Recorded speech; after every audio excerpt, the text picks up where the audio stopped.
So our social intelligence is this set of tools that we're naturally born to, just like we're born, our brain is born to be able to develop motor skills like walking. But our brain is also born to be able to learn social information. And depending on how our brain grows up and matures,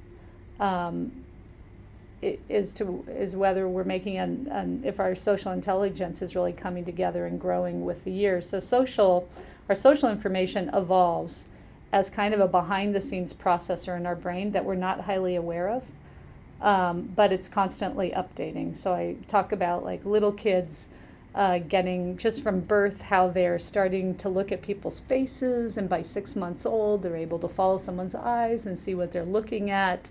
And through this natural attention of looking at people's eyes and following what they're looking at, kids are figuring out that somebody is thinking about something, so now they're starting to read mom's plans or other adults' plans, what's going on.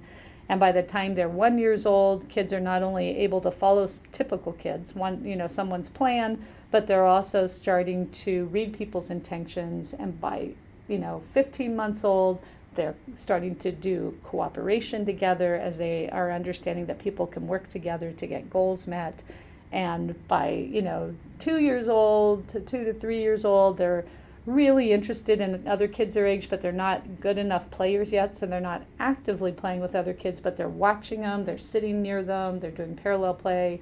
Now we're getting up into 3 to 4 years old. Now kids are trying to play with each other, and that ability, all abilities come from different types of intelligence. So that ability to think about somebody else's mind, understand their thoughts are different from your thoughts, be able to collaborate with them or get into like pretend play like kids do, to be able to pretend I'm mommy, you're daddy, and so I'll call myself daddy and I'll be a little 4-year-old girl, but I'll be daddy. That's the social mind at work, as you can imagine something you aren't. You can imagine this other person is mommy, even though they're your 4-year-old friend too. And you're able to now share an imagination together. You'll be able to talk to each other. You understand that you don't know what I did, so I have to tell you what I did. Those are all ways in which our social intelligence grows and develops. But it's not one thing. It's what they call synchronicity. There's so many things going on at once. You have to pay attention to your body, your voice, your language, your eyes. What do you think that other person is understanding about you, while you're also processing that other person's body, their movement, their stance, their gestures, their eyes, their tone of voice, their language.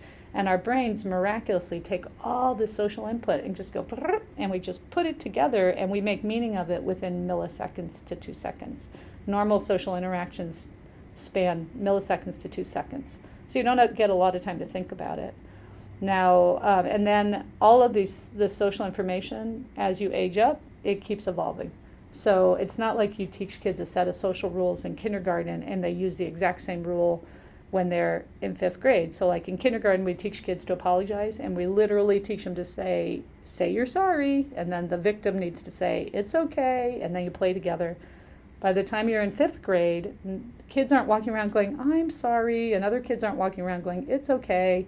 By the time you're 5th grade, you've updated your social memos, and now you know that you're supposed to be remorseful, and ways in which you can be remorseful is you can just let someone choose what you're going to do, but you don't have to say, I'm sorry. You can show you're sorry. And that's an example of how we just keep changing and evolving in our social information, actually all the way across our life. But that ability to learn and evolve requires social intelligence. And it's not a black or white, people have or they don't have social intelligence.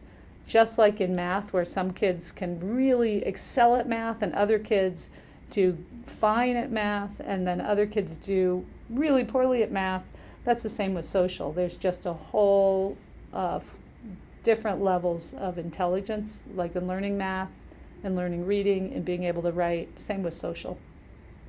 Different levels of intelligence for that as drivers to social learning. Now, if you're not great at math, you can get tutoring and you can become better at math. And some people who are, not great at math can do quite well with math with tutoring. So the same idea in social is, if you're not naturally gifted at social, if we break it down and we start to teach you how to think socially, the social thinking piece. We teach you what you're supposed to do with all that thinking.